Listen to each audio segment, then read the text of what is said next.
My boyfriend took me to his family's lake house for the weekend. No cell signal, no neighbors, just us.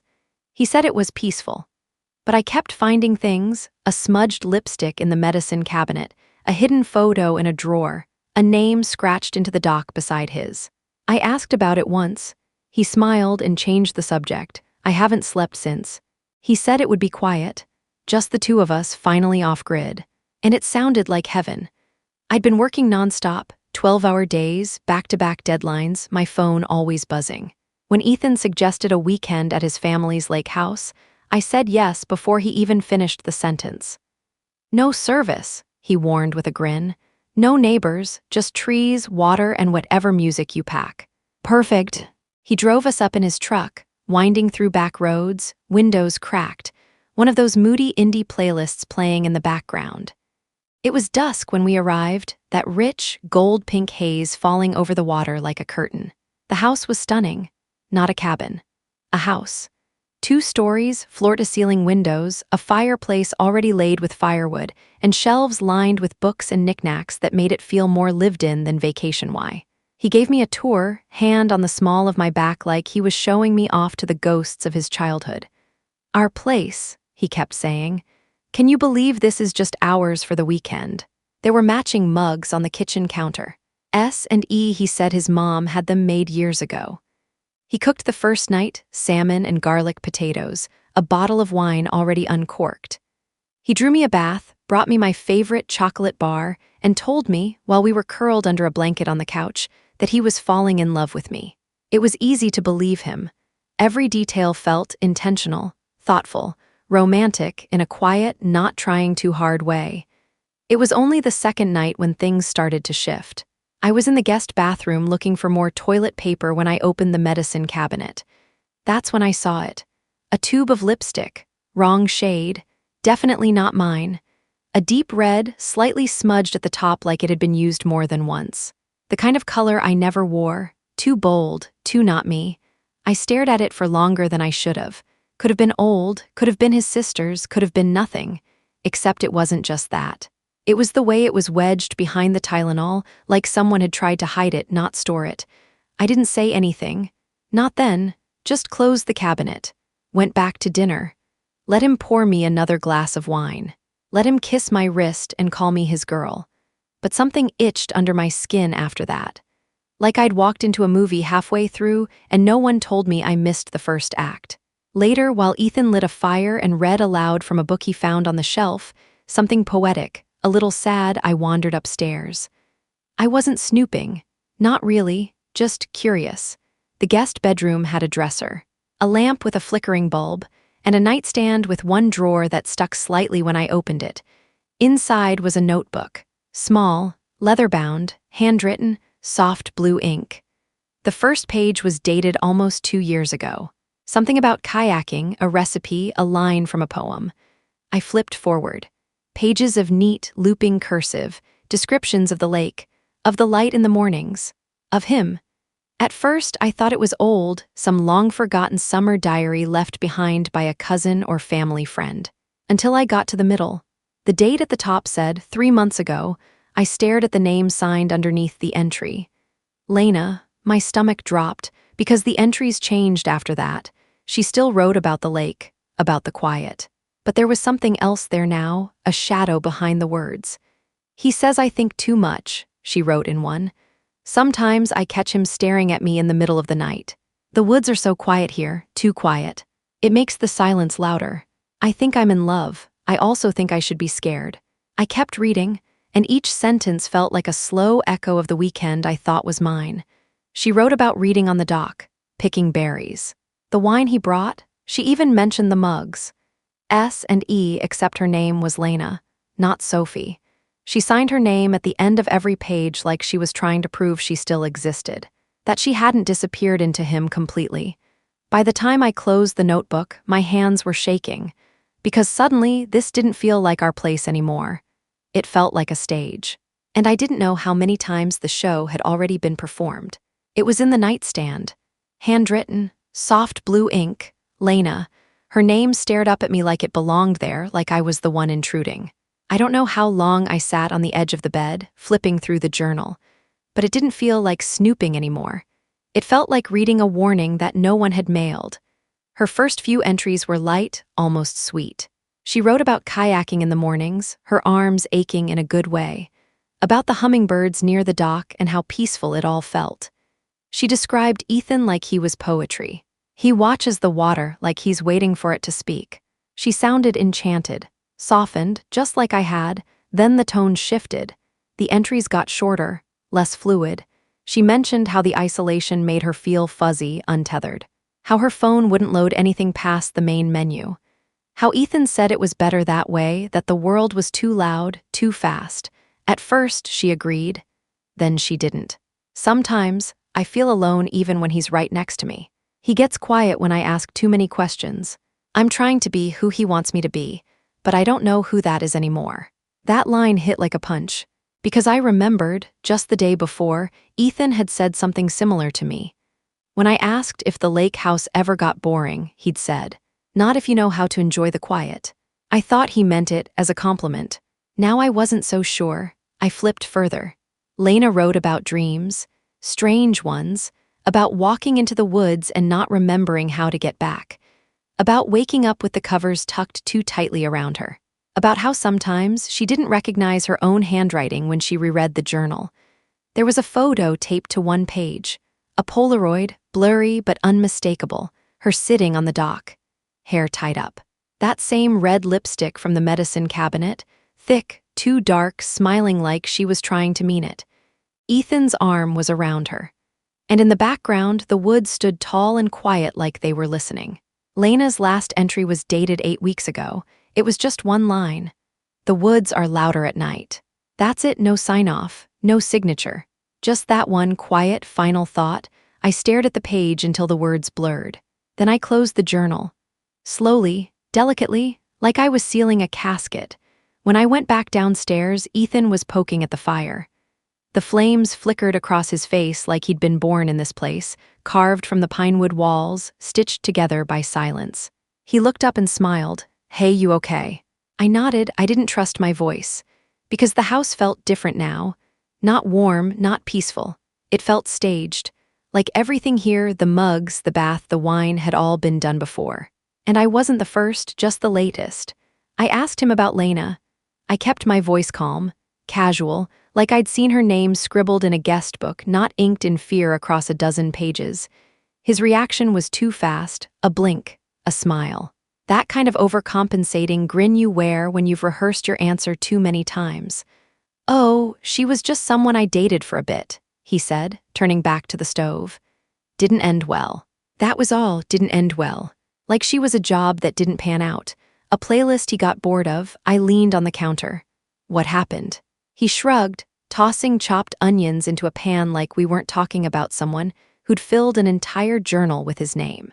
"She left in the middle of the night, called a car from town. It was dramatic." That word hit wrong. Dramatic. He said it like she had been the problem, like she'd conjured a performance and then vanished before the second act. But I knew the nearest cell signal was 10 miles away. And even if she had walked to town, how did she get there without a car? There's no Uber service out here. No cabs. Nothing but dirt roads and trees thick enough to swallow sound. I didn't argue, I just nodded. Then, after dinner, after he kissed my cheek and offered to make a fire for s'mores, I went back upstairs. I waited until I heard the screen door creak open and shut again, until I smelled the smoke curling from outside. Then I opened the dresser drawer in the guest room. There was nothing in it at first, just folded linens, a pair of backup reading glasses, but the bottom felt uneven. So I lifted the liner, and there it was, a photo, tucked beneath the wood like a secret. Another Polaroid, Ethan and Lena, smiling. She was wearing that same lipstick. He had his arms slung around her shoulders like he did to me when we sat on the couch, when he pulled me close at red lights, when he called me his. But it was the timestamp in the corner that made my stomach turn. 3 months ago, not a year, not a while back. They were still together. And he brought me here, into a house that still held her toothbrush, her words, her face, like she'd never left. Or like she hadn't meant to. That night, I didn't sleep. I lay beside him, stiff under the blanket, listening to the crackle of the fire dying down, the hum of crickets just outside the window. He was breathing steadily, peacefully, like nothing was wrong. Like there wasn't a photo hidden in the guest room drawer or a journal upstairs with someone else's name scrawled like a prayer. But I felt it. The house was too quiet. Not the kind of quiet that relaxes you, the kind that makes your ears strain for sound. Like silence was a presence, listening in. I kept imagining Lena lying in the same bed, feeling the same stillness wrap around her throat. At sunrise, I got up. My body moved before I could talk myself out of it. No plan, just a need to breathe air that hadn't been filtered through his voice, his stories, his lies. I stepped outside barefoot. The boards were cold under my feet, still damp from the lake mist. The dock stretched out into the water like a tongue. The sun was just starting to crack the sky open, thin strips of gold slicing through clouds, hitting the surface in ripples. That's when I saw it, 2 names carved into the dock's edge, one on each side of a crooked heart. Ethan. Lena. Dated 8 weeks ago. My breath caught, not last year, not some past he'd buried under nostalgia. 8 weeks ago. When he was already seeing me. When he was already calling me his piece. I crouched down, ran my fingers over the letters. They were deep, fresh, done with purpose, like someone had wanted them to last. The sun hit the lake just right, and I could see the hole carving clearly. This wasn't a ghost story. This wasn't something that happened. It was still happening. I wasn't walking through her memory. I was standing inside it. I didn't tell him what I saw, not yet. I sat through breakfast. Let him scramble eggs, kiss my neck, ask how I slept. I smiled, lied, told him I had weird dreams, and watched him carefully. He poured me coffee like always, brushed a crumb from my lip, touched me like nothing was unraveling, like I hadn't just found proof that I was living inside someone else's love story, or someone else's grave. That night, he poured wine, lit candles, said he was glad we came up here, said it felt like something sacred was finally opening between us. "I've never felt this kind of peace with anyone," he whispered. I stared at the glass in my hand. At the red swirl I suddenly didn't trust. "Where did Lena go?" I asked. I said it gently, like a curious question, like I didn't already know he was lying. He blinked, then smiled, too fast. "Why are you obsessed with her?" I didn't answer, because I could see it now, not just the mask slipping, but the strain it took to hold it in place. He set his wine down too hard. "You always ruin good things," he said. His voice wasn't loud, but it carried, like he'd said it before, to her, to whoever came before her. I stared at him. Let the words hang in the air. That wasn't a reaction, that was a reflex. The speed, the tone, not surprised, not wounded. Trained, like he'd practiced dodging this question. Like he'd rehearsed this scene. He didn't deny, he deflected, twisted, pressed blame against me like it was my perfume. And in that moment I knew. Whatever happened to Lena, it hadn't been an ending. It had been a pattern. And now it was circling back. That night someone knocked on the door, just once. At midnight, I was still awake, lying stiff in bed, eyes open, heart tapping out a code I couldn't decipher. Ethan was snoring beside me, one arm thrown carelessly across my waist like I belonged to the furniture. The knock was sharp, deliberate, not a branch, not wind, a knock. I slid out from under his arm carefully. Didn't grab my phone, it wouldn't work out here anyway. Just padded barefoot down the stairs, every step louder in my own head than on the floor. The front door creaked when I opened it. No one. Just cold air, pine needles scattered across the porch, and the lake whispering quietly in the distance. But there were boot prints in the dirt. Fresh, not ours. I followed them with my eyes, down the short path toward the edge of the trees. They stopped abruptly, like the person had turned around or vanished. And there, caught on a branch beside the door, was a scarf, long, wool, frayed at the ends, not mine. I picked it up with shaking hands. I'd seen it before. It was in the journal. Lena had mentioned it more than once. My favorite scarf, the blue one I always lose. He said it looked good on me, so I stopped wearing it around him. I think I left it outside by accident. Haven't seen it in days. I pressed it to my chest. Still smelled like wood smoke and something faintly floral. The knock wasn't an accident. It wasn't a warning. It was a message. Someone had been here, maybe still was. I packed before sunrise. No noise, no hesitation, just movements I didn't think about, just made. The scarf went into my bag first. Then the journal. I left the wine on the table. Left the mugs, the blanket, the promises whispered into pine-scented air. He was still asleep when I closed the door. I didn't leave a note. Didn't need to. The house would feel my absence the moment he woke up. The way silence feels different when it's permanent.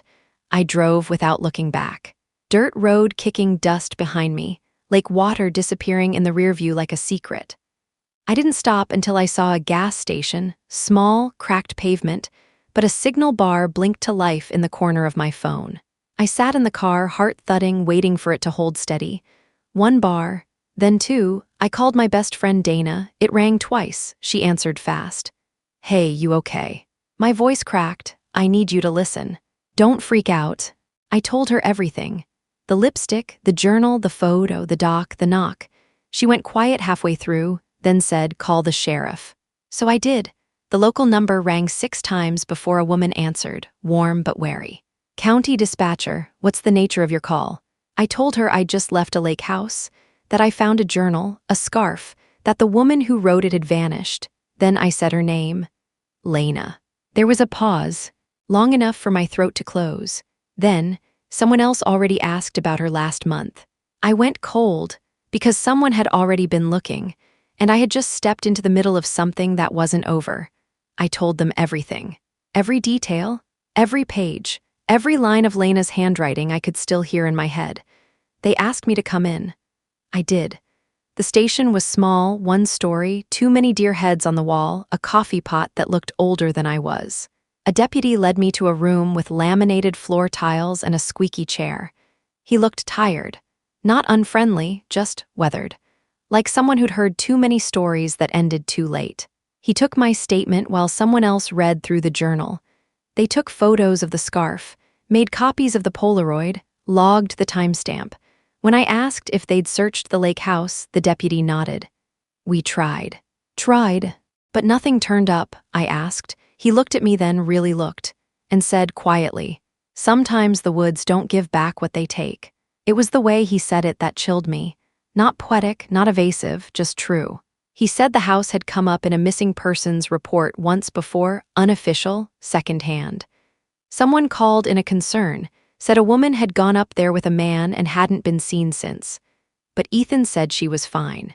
Said she left on her own. No foul play, no proof, no body, and without a report from a family member, it never made it to an open case.